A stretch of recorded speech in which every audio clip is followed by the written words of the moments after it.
नमो हरियंताणं नमो सिद्धाणं नमो आयर्याणं नमो उवज्जायाणं नमो लोये सप्पसाम्नं एषो पञ्चनमुकारो सर्वभावपणासनो मङ्गलाणं च सव्विस परमं हवै मङ्गलम् कमठे धरणेन्द्रे च उचितं कर्म कुर्वते प्रभुस्तुल्य मनोवृत्ति पार्श्वनाथः श्रेष्ठम् कुन्दिं दुःखैरतुषारवन्ना सरोजहत्था कमले निसन्ना वायेसिरि पुत्थय वग हत्था सुहाय सामसाय प्रसन्ना अंगूठे अमृत वसे नवजितणा भंडार श्री गुरु गौतम समरिये वांछित फलदातार वांछित फलदातार।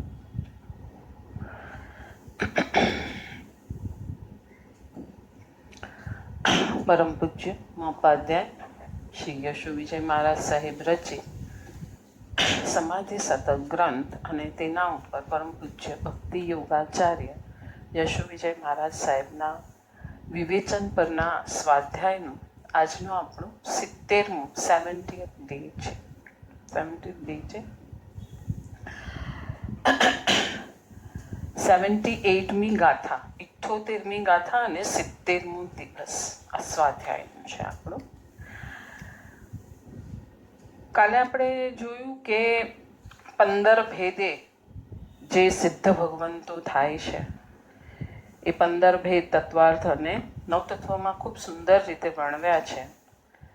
એમાંથી આપણે ખાસ તો એ જ સમજવાનું છે કે આત્માને લિંગ જાતિ ભેદ વગેરે કશું છે નહીં.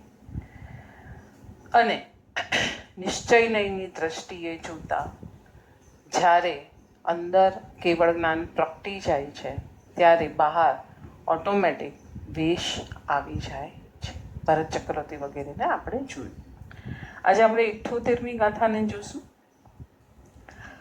पंगु दृष्टि ज्यों अंध में दृष्टि भेद नहु देत आत्म दृष्टि शरीर में त्यों न धरे गुण हेत. શું કહે છે મહોપાધ્યાયજી? શું કહી રહ્યા છે આપણે જરા જોઈએ. પંગુ દ્રષ્ટિ, એક પાંગડો અને લૂલો માણસ છે. એ શું કરે છે? અંધ મેં દ્રષ્ટિ ભેદ નહુ દેત, આંધળાની દ્રષ્ટિને માનશે કે પોતાની દ્રષ્ટિને માનશે? એક પાંગડો માણસ છે, ધીરે ધીરે લાકડીના ટેકે ચાલી રહ્યો છે. હવે અને એક આંધળો માણસ છે, એ સ્પીડથી ચાલી રહ્યો છે, પણ ક્યાં જવાનું એને ખબર નથી. તો આપણે કોની સલાહ લેશું?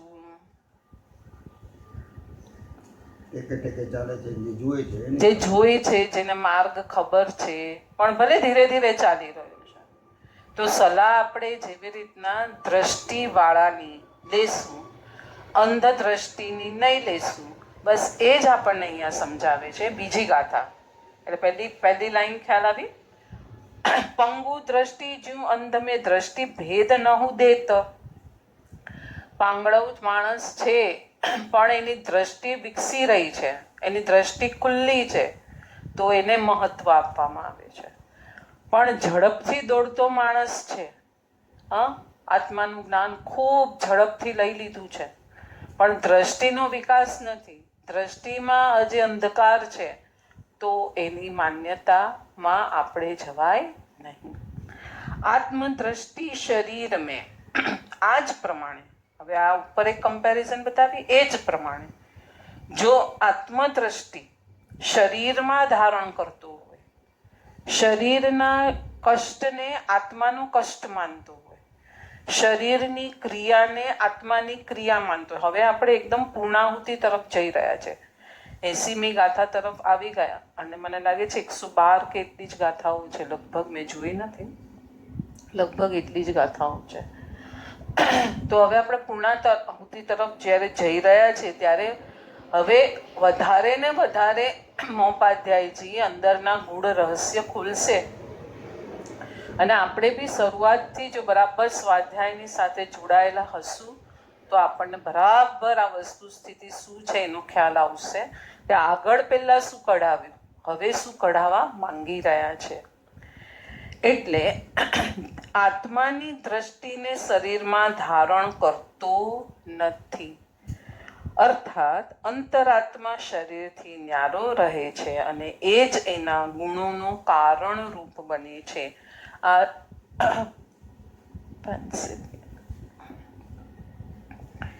એ જ એના ગુણોનું કારણ રૂપ બને છે. કોણ કોના ગુણોનું કારણ રૂપ બને છે?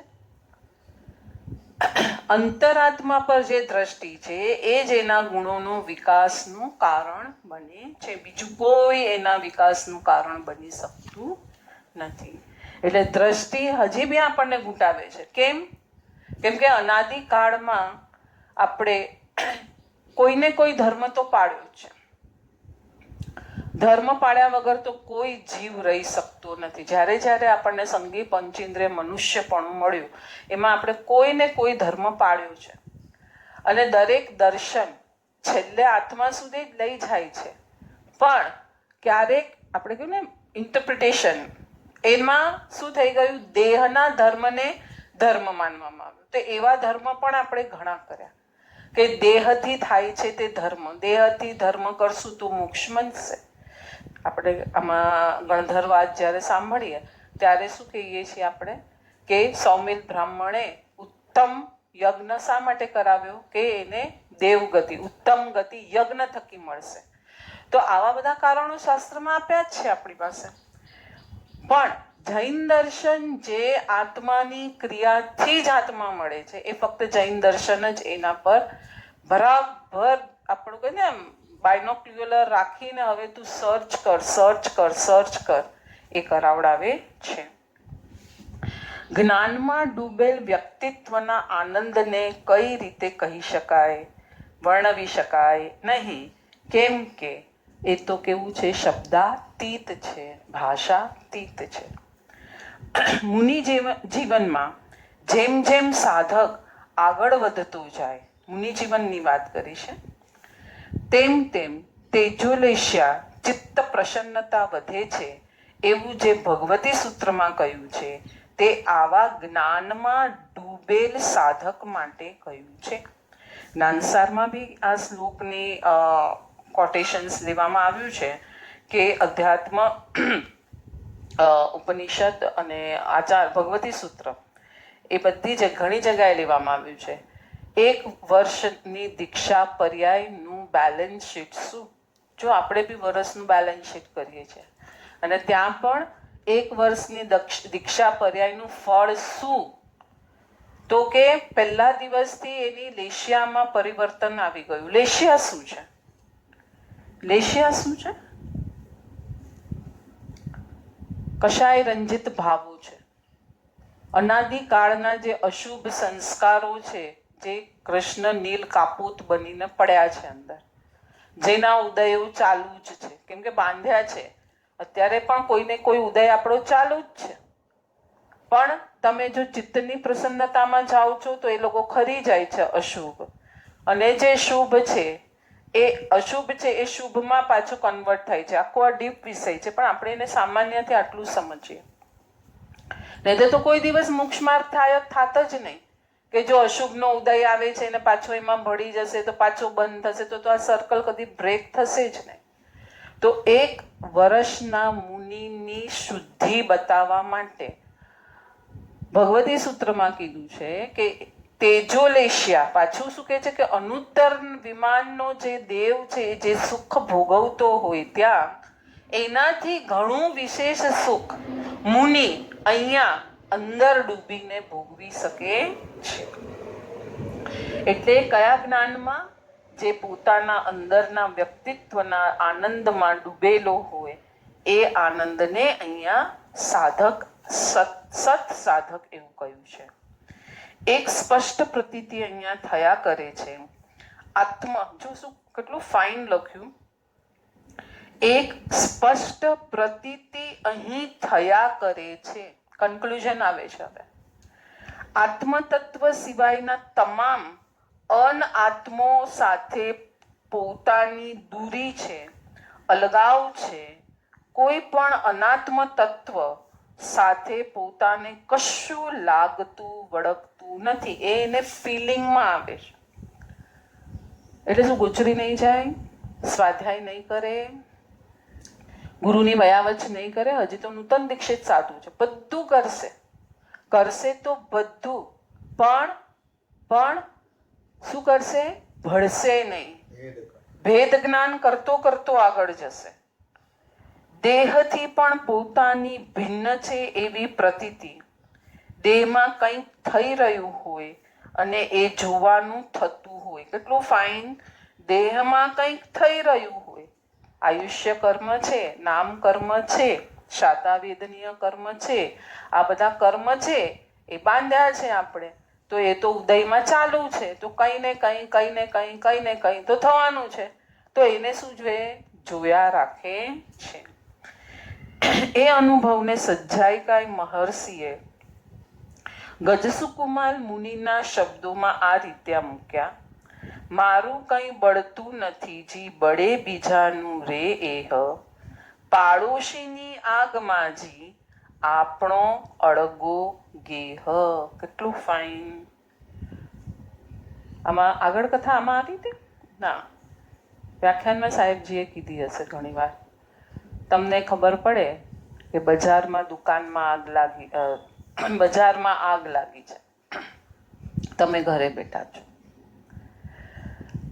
બજારમાં આગ લાગી છે, તમે ઘરે બેઠા છો, એટલે હવે સમાચાર આવ્યા કે આગ લાગી છે માર્કેટમાં. તમે દોડ્યા અહીંયાથી.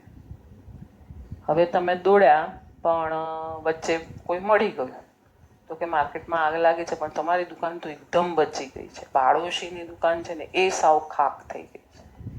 હા, લગભગ આમાં જ આગળ આવ્યું, જે કરુણા ભાવ, જે દયા, હાશ મારું બચી ગયું, બીજાનું જે થવાનું હોય તે થાય. હા, પરમ કરુણા ક્યાં ગઈ?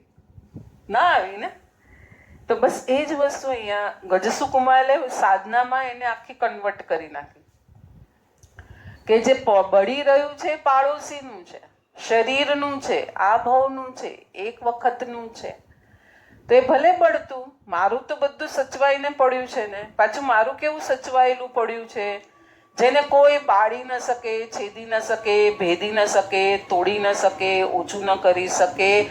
એમાંથી એક ગુણ કોઈ ચોરી ન શકે, કોઈ લઈ ન શકે, કાંઈ કરી શકે નહીં. આપણા 5 વ્રત છે. પહેલે પ્રાણાતિપાત, બીજે મુષાવાત, ત્રીજે અદતાદાન, ચોથે મૈથુન અને 5મે પરિગ્રહ. આ 5 વ્રતને આત્મા સાથે આપણે તાલમેલ બેસાડવું હોય. આપણો આત્મા કોઈને મારી શકે? ન મારી શકે. આપણો આત્મા જુઠ્ઠું બોલી શકે? આપણો આત્મા કાંઈ ચોરી શકે? આપણો આત્મા પોતાને ભોગવ્યા સિવાય બીજા કોઈને ભોગવી શકે? આપણો આત્મા પોતાના બધા ગુણો છે એને જ માણસે, બીજા કશાને માણી શકતો નથી. તો 5 વ્રત કઈ કક્ષાના છે આપણે સમજવું પડશે ને. આપણે તો સદા અપરિગ્રહિત છીએ. આપણે કોઈ બીજાનો ગુણ ભોગવવા જઈએ છીએ? આપણે આપણો જ ગુણ ભોગવીએ છીએ. સિદ્ધ ભગવાન તો પૂરા અપરિગ્રહી, મોટામાં મોટા ભોગી અને છતાં અપરિગ્રહી. તો કઈ રીતે આ ઘટના બની? કેમ કે બીજાનું કઈ ભોગવવા, જોવા, માણવા, લેવા જતા જ નથી. તો 5 વ્રત કેટલા ઉત્તમ રીતે અહીંયા પડાઈ જાય છે. માટે ગજસુકુમાર મુનિના શબ્દમાં કીધું, મારું કાંઈ બળતું નથી, બળે બીજાનું જ એહ, પાડોશીની આગમાં આપણો અળગો ગેહ. જે રીતે આપણું ઘર બચી ગયું, એમ હું મારા સ્વઘરની વ્યવસ્થામાં છું. માથા પર અંગારા મુકાયા છે, દાહકતા મસ્તિષ્કના એ તીવ્ર સંવેદનશીલ ભાગ પર અસર પાડી રહી છે. સાધક એને જુએ છે. દેહ છે એ દ્રશ્ય છે, સાધક છે એ દ્રષ્ટા છે, અને બંનેનું એક અલગાવ બિંદુ ચાલી રહ્યું છે. આ જ્ઞાનની દ્વિવિધતા બતાવાઈ છે. સવિકલ્પ સમાધિ અને નિર્વિકલ્પ. આ બહુ ફાઇન, કેટલું ફાઇન આવ્યું. સવિકલ્પ પણ છે અને નિર્વિકલ્પ પણ છે. અત્યાર સુધી આપણને કહેતા હતા નિર્વિકલ્પ થા, નિર્વિકલ્પ થા, નિર્વિકલ્પ થા. વિકલ્પ છે એટલે સંસાર છે, પણ એ વિકલ્પો રાગ દ્વેષ વાળા હતા. કશાય ભાવવાળા, લેશિયા ભાવવાળા, સંજ્ઞા ભાવવાળા, સંસારના લક્ષીને ભૂત ભવિષ્યના વિચારમાં હતા. હવે આખું શેના પર આવ્યું? વર્તમાન એક સમયનો જે અંદરનો આનંદ નીકળી રહ્યો છે એના ઉપર હવે સમાધિ લાગી અને એને માણી રહ્યો છે. ત્યાં સુધી એ સવિકલ્પ કહેવાશે. અને બહારની દુનિયા સાથે અળગો થઈ ગયો છે એ વિકલ્પ કહેવાયો. આપણને પહેલા કહેશે નિર્વિકલ્પ થા. હવે સવિકલ્પ સમાધિ. આ જ મારું ઘર છે, મારું ઘર બળતું નથી, મારું ઘર આનંદમાં છે, મારું ઘર સલામત છે, એ વિકલ્પમાં એ બેઠો છે. તો એ થયો સવિકલ્પ સમાધિ. અને આ જેમ છે એ બધું મારું કાંઈ છે નહીં, એટલે નાસ્તિ અસ્તિ, નિવૃત્તિ પ્રવૃત્તિ, નિર્વિકલ્પ સવિકલ્પ આવી ગયું ઓટોમેટિક. શુભ ઉપયોગ રૂપ આ જ્ઞાન એ સવિકલ્પ સમાધિ અને શુદ્ધ ઉપયોગ રૂપ જ્ઞાન એ નિર્વિકલ્પ સમાધિ. નિર્વિકલ્પ સમાધિમાં માત્ર આત્માનું જ ધ્યાન હોય છે. કેટલું ફાઇન, કેટલું બહુ ફાઇન આ સવિકલ્પ સમાધિ અને નિર્વિકલ્પ સમાધિ. નિર્વિકલ્પ સમાધિમાં માત્ર આત્માનું જ ધ્યાન હોય છે. નામ પ્રમાણે નિર્વિકલ્પ સમાધિમાં કોઈ વિકલ્પ નથી હોતા, નથી કોઈ દ્રશ્ય હોતા, નથી કોઈ વિચાર હોતા. ત્યારે યાદ આવે છે પરમ પાવન 10 વૈકાલિક સૂત્ર, આત્માને આત્મા વડે જોવાનું છે. નાનસારનો શ્લોક બી હશે જ અહીંયા છે. 10 વૈકાલિક સૂત્રનું બી આ એક છે. આપણે બધી જે વિભક્તિ આવે છે ને સંસ્કૃતમાં, ગુજરાતીમાં, આત્માથી, આત્મા વડે, આત્મામાં, આત્માને, હા, તો એ જ અહીંયા છે. આત્મા આત્માથી જ જોવાશે, આત્મા આત્મા વડે જ જોવાશે. બીજા કોઈથી આત્મા જોઈ શકાતો નથી. કેમ? કેમ બોલો? કેમ કે અરૂપી તત્વ છે, અનુભવન છે. તો આત્માના જે આટલા બધા ગુણો છે, અનંત ગુણો છે, એનો જ જ્ઞાન ગુણ જ જાણી શકશે, બીજો કોઈ ગુણ જાણી નહીં શકે. કેમ કે આ તો બધું મન વચન કાયાનો યોગ તો એ અધૂરો યોગ છે, પૂર્ણ યોગ નથી કાંઈ આપણો. ક્ષયોપશમિક યોગ છે, અને ક્ષયોપશમિક યોગમાં રૂપી વસ્તુ જણાય. એટલે મતિશ્રુત અવધિ મન પ્રયોગ જ્ઞાન રૂપી છે ત્યાં સુધીનું બધું તું જાણ, પણ આત્મા તો અરૂપી છે. હવે તારે એને જાણવો છે. તો અનંત જે ગુણો છે એ પાછા પોતાને જાણતા નથી, પણ એનો એ જ્ઞાન ગુણ, એનો જે લીડર છે એ બધાને જાણે છે. તો આત્મા આત્માથી, આત્મા વડે જ જણાય છે, બીજા કોઈથી જાણી શકાતું નથી. જ્ઞાનસાર પ્રકરણ આ જ લઈને સમર્થિત કરતા કહે છે, આત્મા આત્માને આત્મા વડે, આત્માને આત્મા વિશે જુએ. સાધક તરીકે પ્રતિષ્ઠિત થયેલ આત્મા શુદ્ધ આત્મ તત્વને ધ્યાન વડે સ્વરૂપ દશામાં સ્થિર થઈને જુએ છે. એટલે સ્થિરતા પણ આવી જોઈશે, ધીરે ધીરે ધીરે આવશે જ. આખી ચર્ચાનો સાર આટલો થશે, આત્મા સ્વભાવમાં રમમાણ રહે, આનંદની એક અનોખી દુનિયામાં રમમાણ રહે, અને જ્ઞાનના અદ્ભુત લોકમાં એ રમમાણ રહે છે. જ્ઞાનની વ્યાખ્યા જ કેવી તો મજાની હતી, વાંચતા જ મોઢું હસું હસું થઈ રહે તેવી. તો એ જ્ઞાન મળ્યા પછી ભીતરી હલચલની તો વાત જ સી કેવી. કેટલો આનંદ થાય કે અનાદિ કાળથી આ ન જાણવા મળ્યું, મને જાણવા મળ્યું તો મોઢું હસું થાય. કેમ? અંદર આનંદ થયો તો બહાર પ્રગટવાનું જ છે આનંદ. અને પછી તો અંદર હલચલ શરૂ થાય છે. એ વ્યાખ્યા કેટલી મજાની હતી, વારંવાર ચગડવી ગમે એવી હતી. અનાત્મ તત્વનો સંપૂર્ણ ભેદ જ્યાં પ્રતીત થાય તે જ્ઞાન. કેટલું ફાઇન જ્ઞાનની વ્યાખ્યા કીધી. અનાત્મ તત્વનો સંપૂર્ણ ભેદ જ્યાં પ્રતીત થાય તે જ્ઞાન છે. આવા જ્ઞાનમાં ડૂબકી મારવાનું સુખ શબ્દોની પેલે પાર જ. શબ્દથી તમે ન વર્ણવી બી નહીં શકો, બોલી પણ નહીં શકો, અનુભવી બી નહીં શકો, કહી પણ નહીં શકો. અને કહેશો તો એ બધું ઉપરનું પોપટ પાઠ પર છલ્લું કોઈનું બોલેલું હશે. અંદરની અનુભૂતિ થશે એ તમે વર્ણવી જ નહીં શકો, કોઈ કાળે ન વર્ણવી શકાય. પાંગડાની દ્રષ્ટિને આંધળાની દ્રષ્ટિ ન મનાય તેમ શરીરને આત્મા શી રીતે માની શકાય? બાહ્ય દ્રષ્ટિ વ્યક્તિ શરીર અને આત્માનો અભેદ કરી દે છે.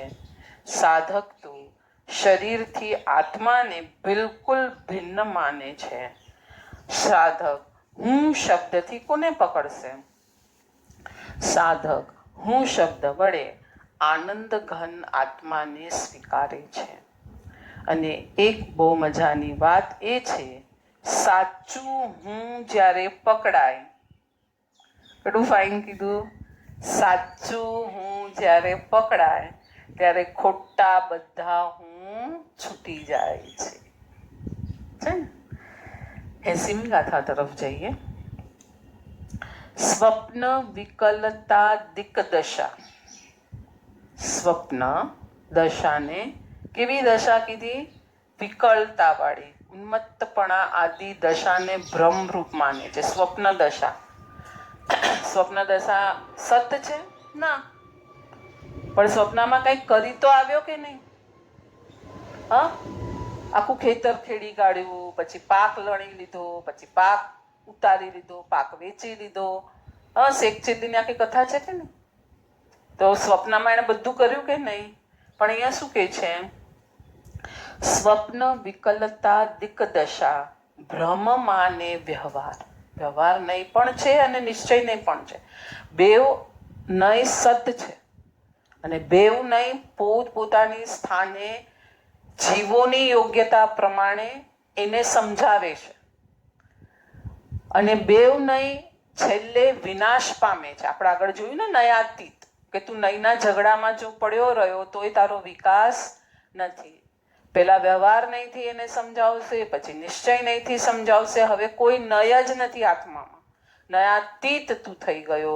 અંદરનો આત્મામાં કોઈ ભેદ જ નથી, તો તું કયા ભેદથી એને સમજશે કે સમજાવશે?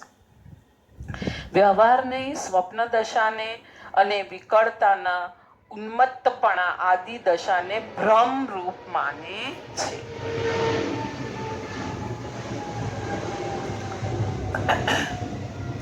નિશ્ચય નહીં મેં દોષ ક્ષય વિના સદા ભ્રમચાર. નિશ્ચય નહીંની દ્રષ્ટિએ તો રાગાદી દોષોનો ક્ષય ન હોય તો સદાય ભ્રમ ભ્રમ ભ્રમ જ છે. 3 વાર ભ્રમ લખાયું અહીંયા. અને એ ક્ષય થયેલ હોય તો ભ્રમ છે નહીં. જેવી રીતના વ્યવહાર નહીં પોતાની વિકળતાને અને પોતાના ઉન્મત્તપણાને ભ્રમ કહે છે, સ્વપ્નાને પણ ભ્રમ કહે છે.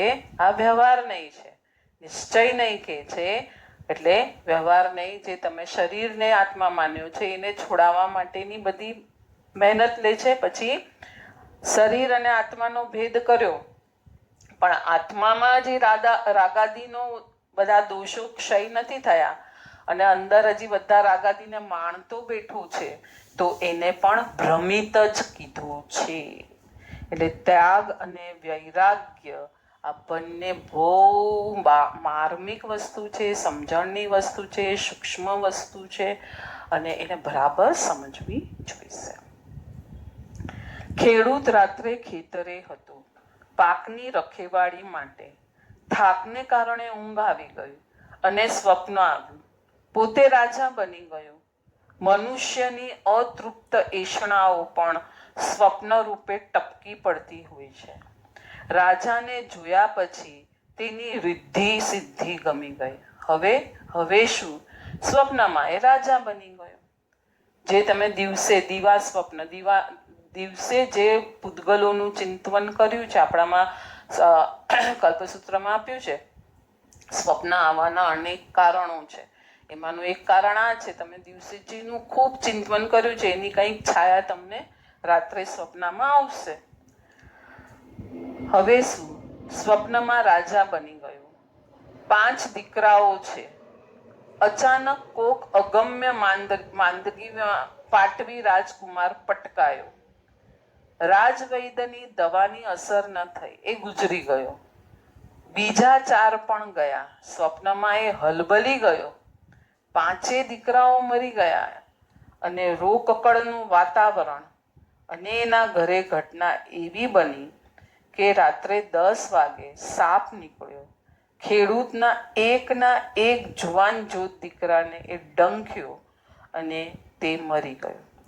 અહીંયા તો રાજાના 5 દીકરા હતા અને એને એક માંદગી આવી અને એના મૃત્યુ થયા એવું એને સ્વપ્ન આવ્યું. અને આ ખરેખર પોતાના ઘરે સાપ એના એક દીકરાને મારી કાઢ્યો, એટલે કે ડંખ મારીને એ મરી ગયો.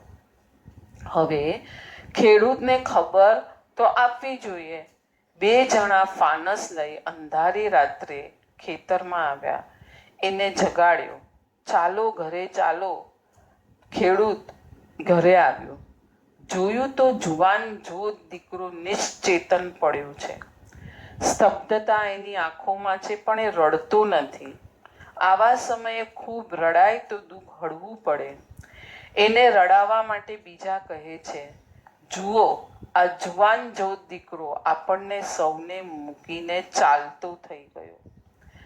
ખેડૂત હજી સ્વપ્નની અસરમાં છે. એ વિચારે છે, હું કોને રડું? પેલા 5ને કે આ એકને? કેટલું માર્મિક દ્રષ્ટાંત છે. 5 કોણ છે? પછી હજી થોડું બેસાડો, પ્રાસ બેસાડો. 5 ઇન્દ્રિય. 5 ઇન્દ્રિય જ્યારે પરમાં જાય છે, ત્યારે એને કંટ્રોલમાં લેવાની આપણે કેટલી બધી કોશિશ કરીએ છીએ. એ જાય છે તો આપણને કેટલું બધું દુઃખ થાય છે, ને? અને એના માટે કેટલી બધી મથામણ કરીએ છીએ. પણ એકનો એક પોતાનો આત્મા નિંદાઈ રહ્યો છે, મરી રહ્યો છે, તો હવે કોના માટે રડવું? અહીંયા ખેડૂત બી સ્વપ્નની અસરમાંથી હજી નીકળી શક્યો નહીં, એટલે પોતાના દીકરો મરી ગયો એના માટે રડી શક્યો નહીં. એટલે સ્વપ્ન દશા જે વ્યવહાર દશા આગળ કીધી, કેટલું ફાઇન કમ્પેરિઝન ડેપ્થ ભરેલું છે કે સ્વપ્ન દશા જે છે, ભ્રમિત દશા છે, એમાંથી બી જો જીવ નહીં નીકળી શકે તો પોતાનું જે છે લૂંટાઈ રહ્યું છે, નાશ પામી રહ્યું છે, એને બી ઓળખી નહીં શકે. તો આનાથી મોટી કરુણા કઈ? એ ભ્રમિત દશાને સાચવવા જાય છે, નાશવંત દશાને સાચવવા જાય છે, પણ પોતાની દશા પર તો દ્રષ્ટિ નથી જતી. સ્વપ્ન. સ્થૂલીભદ્ર મુનિવરે કુશાને કહેલું, સપનાની સુખલડી ભૂખ ભાંગે નહીં જો. તો સ્વપ્નનો અર્થ એવો થયો, તમે ખાઓ પીઓ, વસ્તુઓનો ઉપભોગ કરો, છતાં અતૃપ્તિ રહે છે સપનામાં. પરોળે 4 વાગે ગુલાબજાંબુ સમોસા સ્વપ્નમાં ખાધા. સવારે નવકારસીના ટાઈમે તો પણ તમે આવી એટલે તમે કહેશો લાવો ચા નાસ્તો. અરે પણ તમે હજી 4 વાગે તો ભરપૂર ગુલાબજાંબુ સમોસા ખાધા છે. દિવસે વિચારેલું હોય એ વિચારોની સ્મૃતિ આડી અને અવળી રાત્રે ઉથલી પડે તે સ્વપ્ન. બહુ સરસ આ દ્રષ્ટાંત, બહુ જ ફાઇન. આપણે શાંતિથી એનો વિચાર કરીએ ને તો કેટલું સરસ કે પોતાના 5 દીકરા ન હતા પણ પોતે રાજા બની અને 5 દીકરાઓ માટે રોકકળ કરે છે અને પોતાનો જુવાન જોત દીકરો મરી ગયો એના માટે કંઈ કરી નથી શકતું.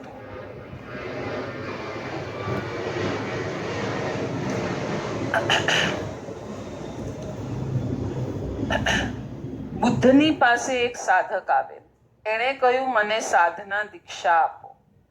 બુદ્ધે તેને કહ્યું, તને રાત્રે સ્વપ્ન આવે છે? પેલો સફાઈ આપવા ગયો, હા સાહેબ, પણ સારા સપના આવે છે ને સપના પણ સારા આવે છે. જેને સ્વપ્ન આવતા હોય તેને હું દીક્ષા આપતો નથી, તો આશ્રમમાંથી બહાર જતો રહે. બુદ્ધનો આશય સ્પષ્ટ હતો.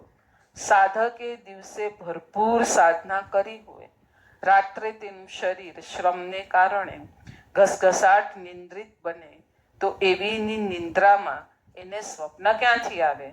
સ્વપ્ન આવે છે અડધી ઊંઘમાં, તંદ્રામાં. ઘસઘસાટ ઊંઘમાં કોઈ દિવસ સ્વપ્ન આવે નહીં. સાધકની નિદ્રા કેવી હોય? સંથારા પોરીસીના સૂત્રમાં મજાનો ઉલ્લેખ છે. સાધકને રાત્રે પડખું બદલવું છે, તો તે ઊંઘમાં પણ ચરવડા કે રજોહરણ વડે પડખાની જગ્યા અને પડખું બદલવાની જગ્યા બંનેને પૂંજશે. આવું થયું કઈ રીતે? ભર ઊંઘમાં છે, કેમ કે આખો દિવસ અહિંસા, આત્માની ચિંતા, પરની બચાવવાની ચિંતા, સ્વ અને પરમને ભેદ જ્ઞાન, સ્વ પર બંનેમાં કઈ રીતે કાર્ય કરવાનું છે એનું જ ચિંતવન આખો દિવસ ઊંઘમાં લીધું છે, જાગતા દિવસમાં લીધું છે. તો એની છાયા એને ઊંઘમાં આવી રીતના ઊંડામાં ઊંડા સંસ્કાર અંદર પડી ગયા છે. એટલે શું થાય છે? ચરવડાથી, રજોહરણથી જગ્યા પૂંજે છે. આપણા અજ્ઞાત મનને સંદેશ આપીને આપણે આ કરી શકીએ છીએ. જ્ઞાત મન કદાચ બેહોશીમાં સર્યું છે. તમે છો ભર ઊંઘમાં જ્ઞાત મન, આપણે કહીએ છીએ ને મોટું મગજ અને નાનું મગજ. તો મોટું મગજ છે બેહોશીમાં, એને થાક લાગે છે, એ બધું કરે છે, એટલે એ ઊંઘમાં છે.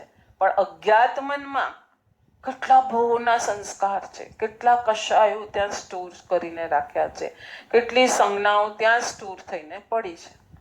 તો હવે એને ચોખ્ખી જે જીવો કરે છે, તો ઓટોમેટિક શુભ જે છે એ સંસ્કાર પડતા ગયા ત્યાં. તો શું થયું? આવી ગયું રજોહરણ હાથમાં અને પડખું ફેરવતા પૂંજાઈ ગયું. વાત સીધી અને સટ સમજાઈ જાય એવી છે. શરીર થાક્યું છે તો તે સૂઈ જાય. જ્ઞાત મને પણ પ્રવૃત્તિમાં ભાગ લીધો હોય છે, એ પણ સૂઈ જશે. પણ અજ્ઞાત મન તો જાગૃત જ હોય છે. આને જ કોન્શિયસ સ્લીપ કહેવાય છે. કોન્શિયસ સ્લીપ, હોશપૂર્વકની નીંદ મેળવવાનો એક માર્ગ આવો છે. પહેલા તમારી કહેવાતી જાગૃતિમાં ઉજાગરના અંશને ભેળવો, પછી સ્વપ્ન અવસ્થામાં અને એ પછી નિદ્રામાં. બહુ ફાઇન કીધું. જુઓ, હોશપૂર્વકની નીંદ મેળવવાનો માર્ગ કયો છે? તો કે પહેલા તમારી જ્યારે જાગૃતિ છે, આપણે આગળ જાગૃતિ, ઉજાગર દશા બધું જોયું, એમાં ઉજાગરના અંશ ભેળવો. જે તમે ભેદ જ્ઞાન કરી રહ્યા છો, જે તમે ભણી રહ્યા છો, જે તમે હેય ઉપાદેયને સમજી રહ્યા છો, એને અંદર ભેળવતા જાઓ. જ્યારે તમે જાગૃત છો, આગળ આવ્યું હતું, તું જાગે છે કે ઊંઘી રહેલો છે. તો હવે જાગૃતિ થઈ છે, તો અંદર ઉજાગરના અંશ ભેળવતા જાઓ. પછી સ્વપ્ન અવસ્થા અને એ પછી નિદ્રામાં. તમે જ્યારે એલર્ટ છો ત્યારે તમે હવે શેના અંદર નાખો છો? એ સ્વપ્ન અવસ્થામાં આવશે. હવે એ સ્વપ્ન અવસ્થા આવતી બી નથી, તો નિદ્રામાં બી તમારે શું પાલન કરવાનું છે, તમે સારી રીતે પાલન કરી શકશો. ઉજાગરની વ્યાખ્યા આવી છે: વિકલ્પો વગરની ભીતરની પૃષ્ઠભૂ પર હોશનું છવાવું. કેટલું ફાઇન! વિકલ્પ વગરની અંદરની પૃષ્ઠભૂ પર હોશનું છવાઈ જવું. સંપૂર્ણ ઉજાગર દશા 13મા ગુંઠાણે હોય છે, પણ સાધના અવસ્થામાં ઉજાગરની આંશિકતા હોય છે અને પછી તે વધતી જાય છે. આપણામાં ઉજાગરની આંશિકતા ચોથા ગુણસ્થાનકે પ્રગટી જાય છે, એમ કે છે. એને પકડી અને સાધક આમ જો પહેલા ગુણસ્થાનક એ માનસિક છે, બુદ્ધિના સ્તરે છે, અનુભૂતિ નથી, મિથ્યાત્વ ગુણસ્થાનક છે. પછી ચોથા ગુણસ્થાનકથી અંશ પ્રગટી જાય છે. અંશ પ્રગટી જાય છે. હવે એને પાકો નિર્ણય છે આ મારો અંશ છે, અને એ અંશને પકડી અને હવે એને ઉજાગર કરતો કરતો આગળ જાય છે. હવે સંપૂર્ણ ઘાતી કર્મ વગરની જે અવસ્થા છે, કેમ કે ત્યાં મૌનિય બી ગયો, સંકલ્પ વિકલ્પ, શુભ પણ સંકલ્પ વિકલ્પ બધું ગયું, એટલે હવે સંપૂર્ણ સ્થિરતા, એટલે સંપૂર્ણ ઉજાગર દશા 13મા ગુણસ્થાનકે આવે છે. અહીંયા આપણે આજે આટલું રાખીએ. સર્વ સાધકો સાતામાં હશે, બધાની સાધના સારી ચાલતી હશે. જીનાજ્ઞા વિરુદ્ધ કાંઈ પણ બોલાયું હોય તો ઈચ્છામિ દુઃખનો પ્રાણ.